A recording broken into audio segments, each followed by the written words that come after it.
Hi, I'm Kiana, and this video is going to cover mucosal protective drugs as well as anti-constipation drugs.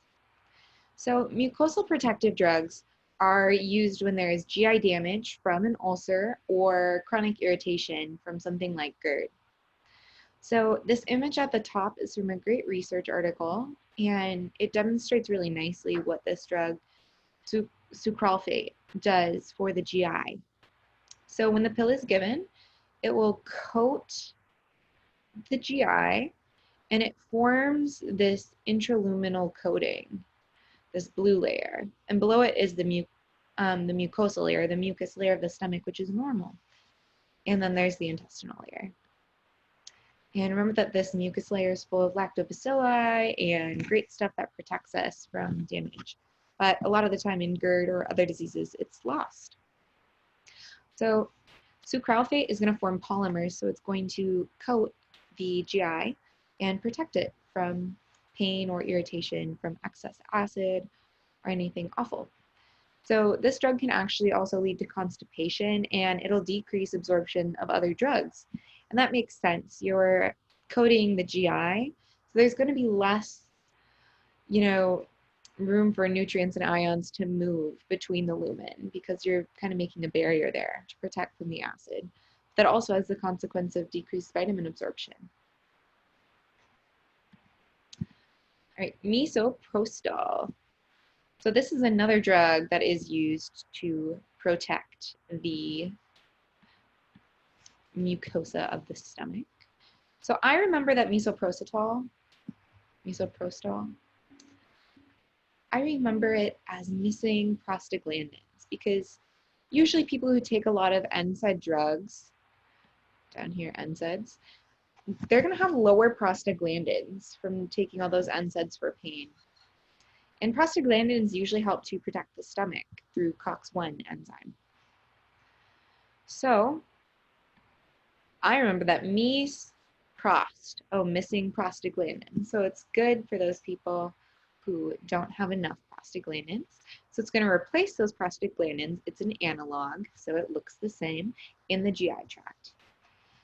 It's useful in people who use a lot of NSAIDs and get ulcers, and it can cause diarrhea and vaginal bleeding, so you should not give it to a pregnant woman. I think the uterus can rupture. That's a side effect of Misoprostol, so don't give it to pregnant people. All right. I was very excited about this formatting. I learned that I could change a lot of colors. I thought it made it kind of fun. And appropriately I colored anti-constipation brown. Sorry for that. All right. Anti-constipation drugs. So I love this image. It's modified from an OpenStax image. Very useful.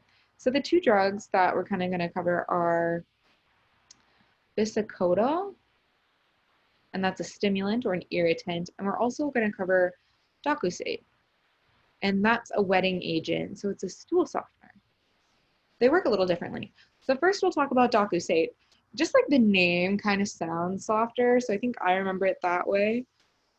It's used in acute constipation as a stool softener. I think it can also be used a little bit more long-term. But the most I've read, I usually just see acute constipation. It emulsifies fats in water, and it will actually soften the stool. It's helping this water move into the stool, which has mostly fat in it, and it therefore incorporates more water, which will make the stool easier to pass. So remember that Docusate is kind of adding more water into that fatty stool and making it easier to pass. Bisacodyl, on the other hand, is a laxative, and it's irritating the lining of the stomach here. So bisacodyl is kind of beating up on the lining of the stomach, and it's causing it to cramp and have more peristalsis, which increases the rate at which the stomach is contracting, and your food's going to come out faster. So this is available in tablet or a suppository, but you don't want to use it in a GI obstruction because obviously they can't pass things, so it's just going to cause a lot of cramping and possible damage. And it can cause electrolyte disturbance as well as cramping.